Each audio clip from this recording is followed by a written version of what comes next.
In West Fargo will decide on the school district's latest bond referendum and whether or not to authorize up to $162 million in projects to address growth and future planning. The first question includes nearly $100 million in projects the district says are needed in the next 1 to 5 years, like completing Heritage Middle School and Horace High School. Question 2 looks at needs that they say are 6 to 10 years out.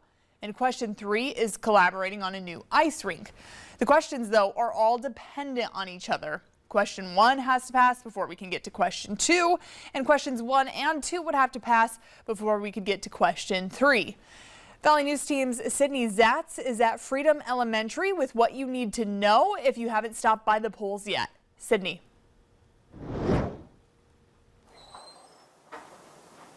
Courtney, I couldn't have explained it better myself about how the one question needs to pass before the other can pass. Now, I am here, as you said, Freedom Elementary. Things are pretty steady now that we've entered dinner time. A lot of people coming in, whether that's from work, picking the kids up. And I've also heard from a lot of people saying, I need to get to a hair appointment. I need to go here. So it seems that people are really making tonight's referendum a priority and trying to vote when they can. And of course, there are plenty of voting locations. Now, I did talk to one mom of 2 in the district. She did not want to tell me how she voted or why, but she tells me that the difference between this referendum and the one that failed a couple of years ago is she says that the information is out there more, that people have better access to it.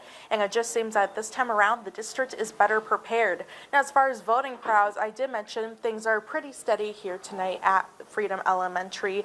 As one poll worker did put it to me, that things are so steady, she can't dig into a good crossword puzzle. Now, if you aren't voting here or some of the other locations tonight, we will have full coverage for you around the clock. Some of those other voting locations include Deer Creek Elementary, Horace High School, and Harwood Elementary, along with Cheney Middle School and Horace Elementary. So plenty of options. We have all of them for you right now on valleynewslive.com. I'm going to stick here and try to hear from some more voters, but we'll have full results tonight at 10.